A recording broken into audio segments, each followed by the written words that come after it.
जय माता की दोस्तों। देखिए, होली पूजन के लिए सबसे पहले तो हमें अपना पीलिया ओढ़ना होता है।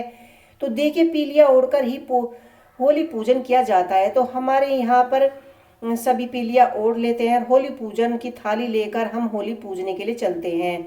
तो देखिए, इसी तरह से आप बड़कुले ले लीजिए। बड़कुलों की माला ली जाती है और माला लेकर हम पूरी पूजा सामग्री लेकर होली पूजन के लिए जाते हैं। माला के साथ साथ हमें नारियल भी बनाना होता है और उसमें हमें सामग्री भरनी होती है। यहाँ कैसे बनाया जाता है नारियल, ये मैंने पहले ही बड़कुल्लो नारियल का वीडियो आपको अपने चैनल पर पहले ही वीडियो दिया हुआ है। आपको पूजन इसी तरह से करना होता है। तो देखिए, पहले हम आटे से स्वास्तिक बना लेंगे। उसके बाद जो नारियल हमने लिया है वह नारियल हम ऐसे ही हम सबसे पहले जहाँ पर हमने होली का पूजन की तैयारी की है होलिका पर चढ़ा देंगे। उसमें हमने सामग्री भर ली थी जो हमने घी में मिक्स कर कर भरी है। और होलिका माता को हम बरकुल्ले चढ़ाएंगे, हल्दी का तिलक लगाएंगे। हमारे यहाँ पर सुबह जब हम औरतें होली पूजती हैं तो हल्दी का तिलक लगाती हैं। इसके बाद देखिए, हम आटा सम्मिलित करेंगे, उसमें गुड़ चढ़ाएंगे, फूल चढ़ाएंगे, गेहूं की बालें चढ़ाएंगे। तो भोग में हमने गुड़ लिया था, हमने लड्डू लिए थे, आप चाहे तो पतासे भी ले सकते हैं। तो हमारे यहाँ पर जो कि बालियाँ चढ़ाई जाती हैं और यहाँ पर गेहूं की बालियाँ चढ़ाई जाती है। तो हमने यहाँ पर गेहूं की बाली चढ़ाई है। किसी के यहाँ पर जो भी बाली चढ़ाई जाती है आप पूजा में वही लें।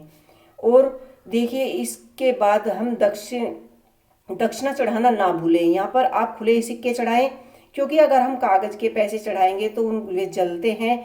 होली का पूजन करने किया जाता है तो हम इसे कच्चे सूत से विशेष महत्व होता है कि हमें कलावा हम लोग इसे इस्तेमाल करते हैं। तो इस तरह से कच्चे सूत से हमें 7 बार 5 बार परिक्रमा करनी है और जो बाकी का बचा हुआ सूत है वो हमें होलिका पर ही लपेट देना है।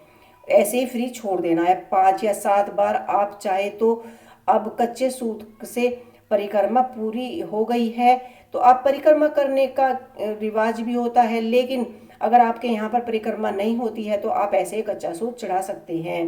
परिक्रमा जरूर कीजिए, परिक्रमा कर सकते हैं। और यहाँ देखिए, जो कच्चा सूत है उसे आप धागे को थोड़ा सा तोड़कर अलग से भी इस तरह से परिक्रमा कर सकते हैं।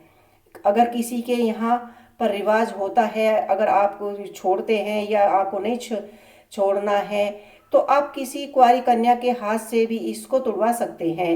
लेकिन ज़्यादातर लोग वहीं पर इसको लटका देते हैं और जितना भी सूख बच जाता है इसी तरह से हम उसको वापस नहीं लेकर आते, होलिका पर ही लटका कर छोड़ देते हैं। होली बनाई जाती है, बड़ी होली के दिन ही यह पूजा की जाती है। यह पूजा सुबह के वक्त ही की जाती है। सुबह ठंडी होली पूजी जाती है और रात को सभी जेंट्स लोग जाकर होलिका दहन पर सभी इकट्ठा होकर होली का दहन करते हैं, ताकि जब हम घर पर आते हैं, अगर आप अपने घर पर ही पूजन किया है तो फिर आप इस जलती छोटी सी होली को देख सकते हैं। और घर में अगर आप बाहर पूजा करने के लिए जाते हैं तो घर में आते समय दोनों यानी दरवाजे पर जो मैंने होलिका बनाई है उसे आपको पहले बड़ी होलिका दहन करना है, उसके बाद ही आपको घर पर बनाई होलिका का दहन करना है। आपको हमारा ये वीडियो कैसा लगा हमें कमेंट बॉक्स